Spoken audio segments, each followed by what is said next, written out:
Greetings, my name is Kerry and welcome back to my channel.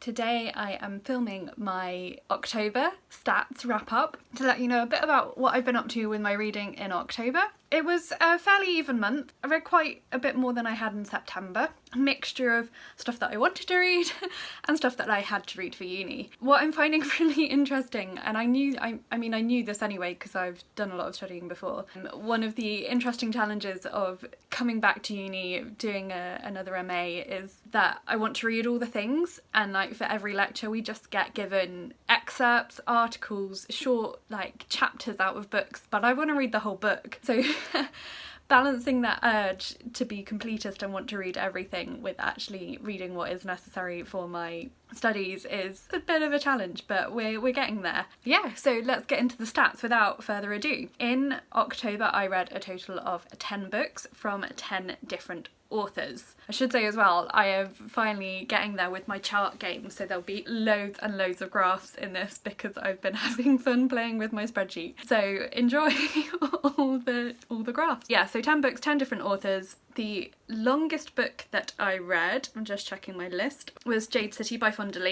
This book, we'll talk more about this book as we go through the video, but this book was 498 pages, which was one of the several reasons that this book was not my favourite. This was a very slight reason that I didn't like this book, was if it had been 2 pages longer it would have taken me over into the earning £2 category for it, but never mind.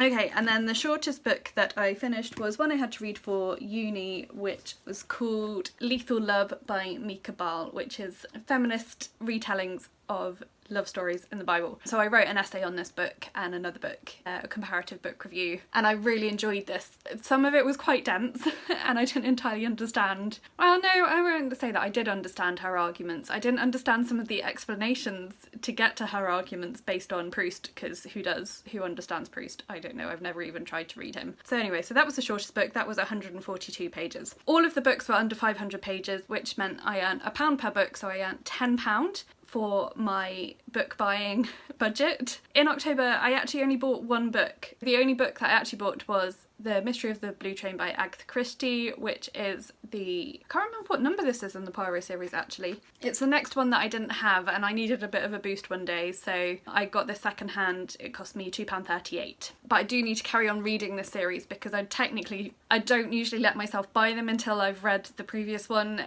That's kind of how I work with series, but because I know I want to own and read all of Agatha Christie books, I let myself buy this one for a bit of a boost because it was only £2.38. But it means that I've now got 3 in a row that I haven't read, so I need to get on and read them. So at the start of October I had £5.74 in my earnings, and then I spent £2.38, and then I've earned £10 in October, so that means going into November I started with £13.36 to spend on books.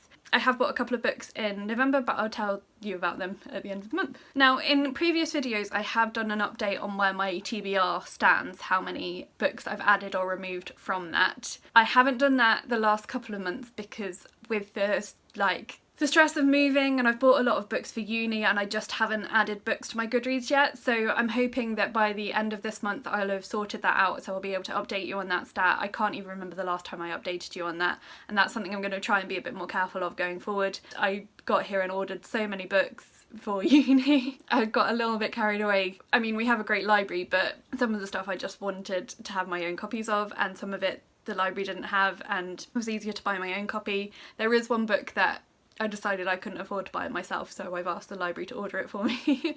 I will update that when I have that detail again. Okay, so all the books were under 500 pages. The total number of pages of the books that I finished in October came to 2,645, which is up a bit from September, obviously, because I read double the amount of books. The average page count per book was 264.5 pages, which is down a bit from September. Although I read more books, they tended to be shorter books, which is one of those things. Of the books that I read, the one that was published first was originally published in 1913. This is round about £1 a week by Pember's Reeves. And this was a book that I picked up for the Indie Challenge. It was a book I received as part of the Persephone book swap this time last year. for Christmas. I really enjoyed this. This was non-fiction, which I hadn't realised, but it was really interesting. And again, I'm going to talk more about most of these books in recent reads videos, so keep an eye out for those. I read 2 books that were published in 2020 this year, which were The Cursed Hunter and Incendiary. So The Cursed Hunter is by Bethany Atazadeh, Incendiary by Zoraida Cordova. That was good to get some older books in there again. I actually read 3 books that were published in the 20th century, and then the other 7 were published in the 21st century. Okay, in terms of ratings, I gave 1 book 2 stars, 1 book 3 stars, 6 books 4 stars, and 2 books 5 stars. So fairly varied reading month. There were not a lot of really standout books. Most of them were ones that I generally really enjoyed, a couple that I really enjoyed, and a couple that I didn't enjoy quite so much. The book that took me the longest to read was Searching for Sunday by Rachel Held Evans. I've actually lent this to one of my housemates now. That took me 47 days to read. There were a couple of books that I read in one day. I say in one day, like I started them one day and finished them the next. So that was Lethal Love again, because I had to read it quickly for uni, and The Secret Adversary by Agatha Christie. Both of these I read within a couple of days. So that gave me an average reading length per book of 16 days, which isn't too bad. It's nice to keep that quite low. I don't like to spend a lot of time over books. I think it's going to go up this month because I'm trying to finish a number of books that I started in September and I haven't got around to finishing yet. So we'll see how that varies. And then the book that had been on my TBR for the longest was The Secret Adversary. I'm never quite sure how to say that word. This was one of the oldest books on my TBR, so it was really good to get it off my TBR. This had been on my TBR, this is appalling, for 2,238 days. Yikes.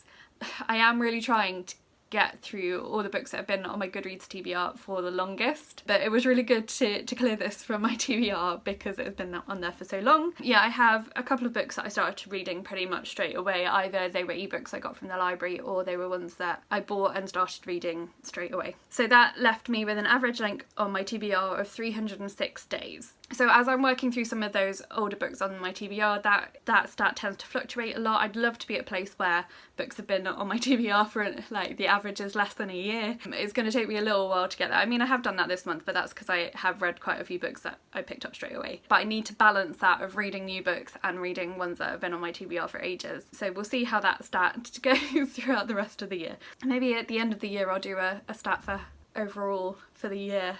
The average. We'll see. 5 of the books were on my published TBR for October. 1 was on my published TBR for September, and 4 of them were not on my TBR at all. But 2 of those were the ones that I had to read for uni for my book review. Where the books came from, so 3 were library books, 3 were from my own TBR, and 4 were new books that I bought this year. So again, that's a bit out of balance. I'd rather be reading more books that I already own, but actually it is good to be reading books when I get them as well, because that justifies buying them.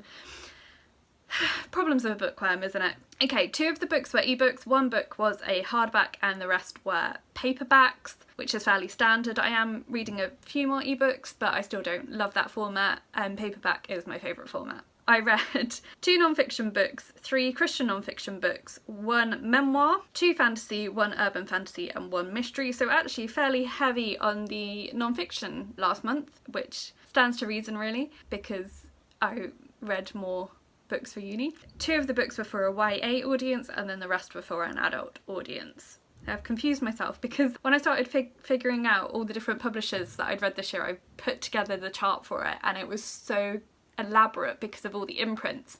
So what I've now done is on the chart I've condensed it down to the big 5 or indie. So I've got one chart that says which of the big 5 the imprint fits under, or if it's an indie publisher, and then I've got another chart that just breaks it down specifically into either big 5 or indie. So I read from 5 indie publishers and then the others were big 5 imprints. So that's again a fairly good balance. I'm trying to read more from independent publishers. It does help that a lot of the Christian non-fiction stuff that I have to read from uni tends to be from independent presses, smaller presses and university presses, so they generally aren't under the big 5, so that was, yeah, pretty helpful.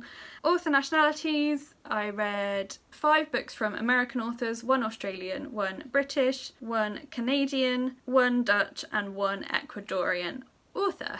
So that's good variety. I still do tend to read a lot of American authors, which is fine. They are the biggest voices in publishing, I guess. They're the most easy to obtain. I think that's one of my goals for next year, is going to try and vary up my author nationalities a little bit more, but as I'm not really buying books, we'll just have to see how that goes. And then in terms of ethnicities, I haven't done a chart for this one yet because I haven't figured out how to do the chart for this one yet. Okay, so I read a mixture, a few Black Americans, a few White Americans, White British, White Australasian, White Central European, and then one Latin American and one East Asian Canadian. So author genders, there were 2 cis male authors and then the rest were cisgendered women. I was halfway through a book from a trans male author at the end of the month. I didn't quite finish it, so that will count for this month, but I am trying to build that up, and that's another goal I think I'm going to set myself next year, is to try and build up that statistic. So for my challenges, I actually did pretty well on my challenges this month. I'm quite happy with this. So 5 of the books, as I've already mentioned, were from indie publishers, so counted towards the indie challenge.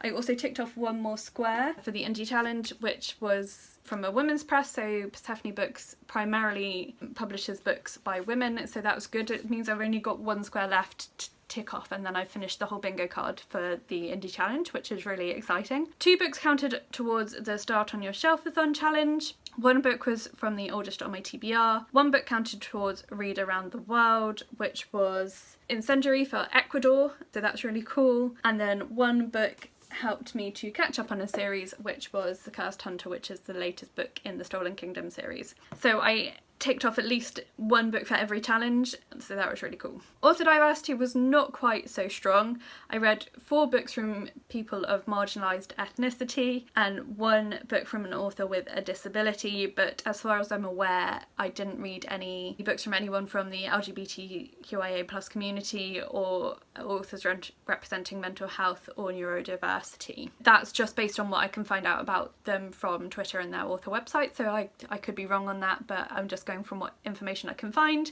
The reason why I'm tracking all these stats this year is so I can look at the gaps in my reading and try and improve on it next year. Character diversity was a little bit better. Read books with representation for marginalised ethnicity, LGBTQIA+, disability and mental health. Didn't manage the neurodiverse this month, but again, the book that I read that was written by a trans author did have a character with a neurodiversity in it, so I was hoping to finish that in October, but I didn't quite get there. That is all the stats. I'm going to go on to my favourite and least favourite books of the month. So my least favourite was obviously the one that I gave 2 stars to. You've heard me talk about this if you've been watching my channel. It's not going to be any surprise because I've already mentioned it. My least favourite book this month was Jade City by Fonda.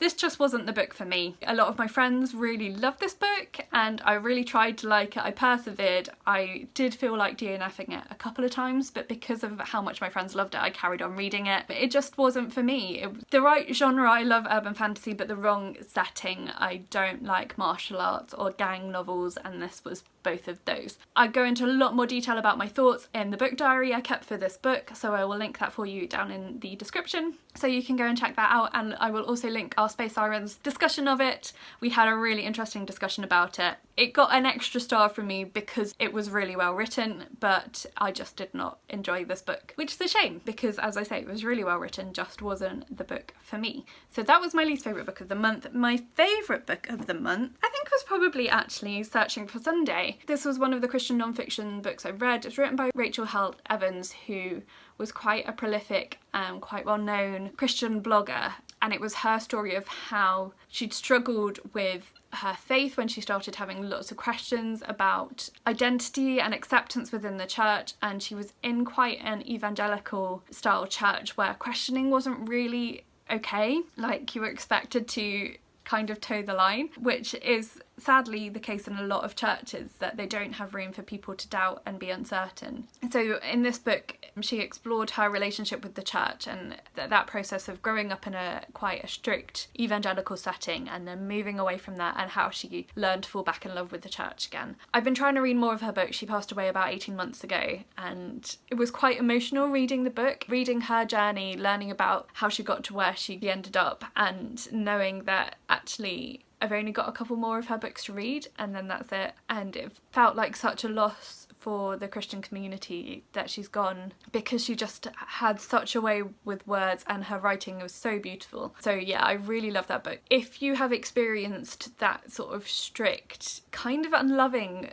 version of Christianity that she grew up in, and you want to understand a little bit more about how people can still have faith in God, like despite that kind of church environment, that judgmental church environment, then I'd really recommend reading some Rachel Held Evans, because she explores it so well as someone who was still trying to figure things out for herself, like to have these big questions about belonging and how we can be open and welcoming and faithful. So yeah, I do recommend her books. That is all for my stats. Let me know what your favourite and least favourite books of October were. What are some of the things that you've enjoyed reading? Do you like spreadsheets and charts as much as I do? I'm such a geek. Oh goodness, I just find such joy in it. So have a chat to me down in the comments. Please also like this video if you liked it and subscribe if you haven't already and would like to hear more from me. You can also follow me on my social media. I'm on Twitter and Instagram and Goodreads. My Goodreads is fairly up to date. My Instagram really is not. I need to try and get more active on Instagram, so yeah, go follow me there and that will encourage me to post on them more often. All that information will be in the description box below for you. But that's it for today, so thank you so much for watching and I will talk to you again soon. Bye!